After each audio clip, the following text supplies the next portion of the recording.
us.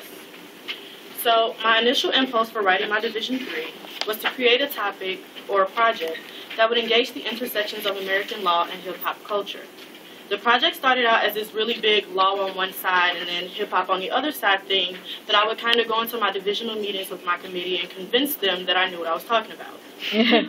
By the very nature of selecting a Haku chair, McKinley Melton in the back, and a CSI member, Chris Tinson, my advisors began to give me really long readings that would kind of help me better frame and shrink the size of my project. Before I knew it, I had selected the core theoretical frameworks that I would use for my thesis, those being Paul Butler's Concept of a Hip-Hop Theory of Justice, Geneva Smitherman's recounting of the African-American oral tradition, Trisha Rose's examination of rap's hidden politics, and Yvonne Bino's exploration of cultural disconnect between hip-hop youth and their civil rights foreparents and grandparents. My Division 3 progressed into a project that would keep the law and hip-hop elements, but morphed into examinations of the intersections of hip-hop pedagogy and theories of justice. This was important to me as someone who has survived much of the trauma that comes with being raised in the inner city. I recognized hip-hop culture as a space that not only gave me an understanding of the world at large, but one that provided me with a roadmap for how I should fit within it. My increased dependence on hip-hop had then become a means to address and redress the wrongdoings that I felt had been personally forced to endure at the hands of my larger community, the police, and the American justice system in general. I knew that if I felt this way, clearly there had to be other hip-hop heads out there who kind of had similar feelings. So, by completing this Division 3, I illuminate ways in which 80s-born performers and 90s-born audience members use rap to engage the American legal system, particularly around justice. I argue that hip-hop artists and performers exceed traditional forms of entertainment that draw on previous experiences because of their added responsibility as black artists. Hip-hop artists, like black performers before them, have a duty to call attention to the micro and macro levels of hegemony they see and encounter on an individual level because they have to speak to a communal experience. As a result, rap has become one of the most consistent cultural spaces to verbalize and validate widespread experiences of oppression. This has resulted in an implicit hip-hop understanding of justice. Large percentages of the people who identify with the experiences discussed in hip-hop are victims of the systems hip-hop seeks to draw attention to. I began in the beginning of my Division 3 search with the question, in what ways does the justice system interact with hip-hop? However, after my initial explorations, I realized my interest was instead in the reverse.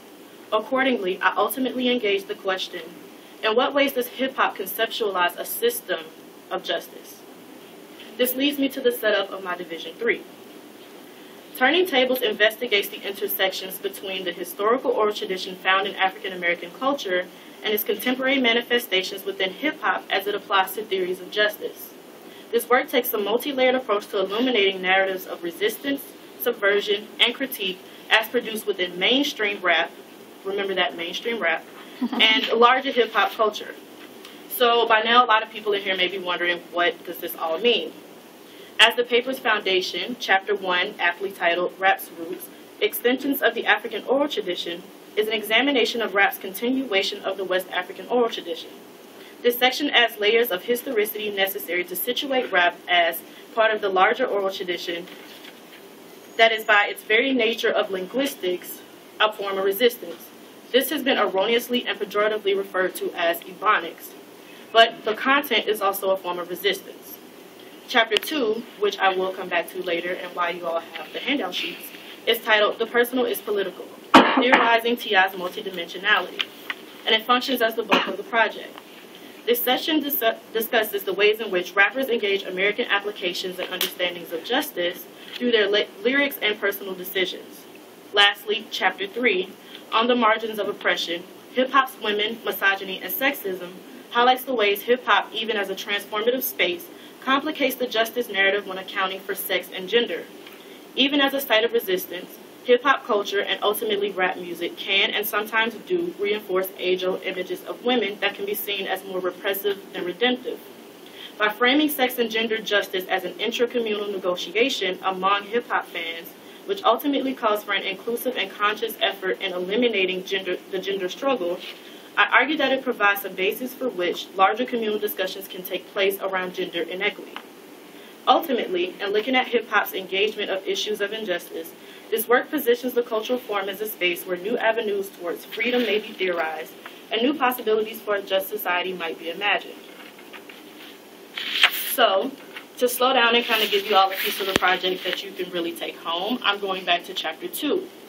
Chapter 2 starts out with a brief biography of rapper T.I., but focuses mostly on his 2007 felony weapons charge and the subsequent release of his album Paper Trail. I examined T.I.'s position as one being constrained by this idea called the double bind. Now, before anybody runs away, I stole that from Native American Studies, well, borrowed. So, the double bind, as used in rap music and the way I discuss it, is kind of this way in which rap music validates experiences of injustice and hardship, but it can simultaneously reinforce stereotypical beliefs about rap artists, hip-hop culture, and fans alike to people who are not familiar with rap's literary traditions. So for T.I., who this paper kind of explores extensively, I situate him as being constrained by a personal double bind because of the events that led to his conviction. So what is this conviction? On May 3rd, 2006, T.I. and his entourage were in the midst of an altercation after a post-concert party. In his own words, T.I. says, quote, "They opened fire and let off maybe 50 to 100 rounds of ammunition," end quote. Though he himself walked away without a scratch, one of his closest friends, who he refers to as Big Phil constantly on his Paper Trail album, whose government name is Philon Johnson, was murdered. After months of a police investigation, which I watched at the age of 16 closely from Atlanta, which T.I. and I are both from, the media kind of made sure that everyone knew that there were no arrests made. So accordingly, T.I., according to himself, quote, "without taking into consideration the legalities," end quote, sought to buy high-powered weapons, which led to his arrest. After being arrested and convicted on felony possession charges, he attributes his decision as one where he sought to protect himself and his family. On Paper Trail, his 2008 release, T.I. uses his music as much as he uses his post-incarceration interviews to discuss his personal perceptions and investment in the charges that led to his arrest. In his interview with Larry King, the very same interview that I'm quoting from, T.I. makes a point to not only illuminate where and what his ideologies are grounded in, but also explains how his fear is based in a very real and felt experience of rappers before him.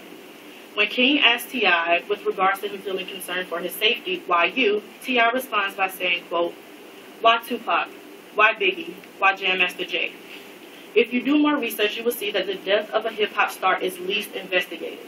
There have been no convictions on Biggie, no convictions on Pac, no convictions on Jam Master Jay. They die, and then life goes on. End quote. The parallel that T.I. draws between this disregard for black life in America and especially black male rappers it signals this way in which he recognized his oppressed placement within all of his privilege, where he elevates himself from the everyday problems that he may have faced, which he talks about on the album Growing Up in West Atlanta. He simultaneously placed an X on his own back because of his fame and status. In this interview, T.I. calls into question the very idea of freedom and choice. The belief that he is a full, free-functioning human being in a society that allows individuals to, quote, "be all you can be," is false, because such ideas do not only ignore the complexities of T.I.'s intersecting identities, but also disregards the realities most black Americans are faced with in America. T.I. makes this known on Paper Trail, especially on his song Ready for Whatever, which you can reference on your worksheet. On this song, he raps, "Either I go to jail, that's a hell of a decision. But I'm wrong and I know it. My excuse is unimportant. I just wanted y'all to know I didn't think I had a choice." This observation in both the King interview and the Ready for Whatever song situate his reservations around personal safety in a history of distrust relating to police and black Americans. As T.I. understands it, the government would not only protect him because he was a black man and a rapper, but it wouldn't allow him to protect himself because he was a convicted felon. At the end of another song on the album titled My Life, Your Entertainment, T.I. argues, "In order to understand my train of thought, you'll have to put yourself in my position. You can't expect me to think like you because my life ain't like yours. If you don't understand that, you don't understand nothing, and I'm done talking." End quote. For T.I., as indicated in these lyrics, the idea of freedom and choice is constrained within the double bind previously mentioned. On the one hand, T.I., like most previous offenders, was aware that he was breaking the law, and especially so because of his status as a felon. Nonetheless, relegating one's personal safety into the hands of others seemed insufficient. It is our very nature as humans, and the first rule of thumb, self-preservation, that no one can protect you like you yourself can. Understanding that his logic is not agreeable to everyone, T.I. embraces the idea that his knowledge can double, that his album can double as a source of knowledge and a cautionary tale. The album is then a form of edutainment, if you will, especially on his song Slideshow, in which he raps, "Look at my life and learn from it, don't do it. If I only knew back then what I know now, how much better life would have been if I'd have slowed down. Maybe I'd have been Kanye instead of saying gunplay, but God got a plan I'll understand one day. For one day of life, like a snapshot taken, just believe you can make it, have faith, be patient." As a self-assessment of how better decisions could have led him to a less legal intrusive lifestyle, T.I. asks that his listener understands that people make better decisions when they have the knowledge and resources to do so. By using his personal history as a source of knowledge, T.I. gives the listeners tools to make better decisions should they be faced with similar circumstances. This act is one that is rooted in the oral tradition that I discussed at the beginning of my paper. Overall, Chapter 2, as shown here, is an analysis of contemporary hip-hop lyricism in response to issues of legal, political, and economic injustice. By framing the discussion around an artist that I must admit being biased towards, one who has had an ongoing relationship with the U.S. Department of Justice, I ultimately situate T.I. as an outlaw or bad man figure who invokes elements of the griot or storyteller, both of whom are characters from the tradition. When placed in conversation with one another, and through artists like T.I., these elements allow room for conversations around justice and freedom that may not otherwise exist.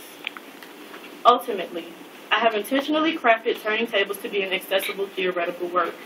My project represents the convergence of two things that I have grown to know and love, both hip-hop and academia. Correspondingly, completing this Division 3 meant debunking the idea that gangsta, in big quotations, and intelligence are mutually exclusive.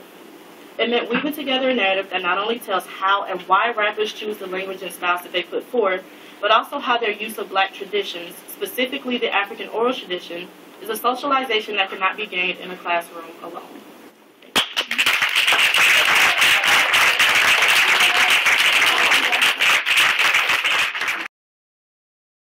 Hey man, real talk.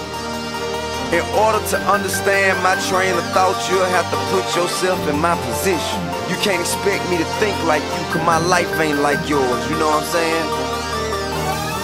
If you don't understand that, you don't understand English, homeboy. I'm done talking.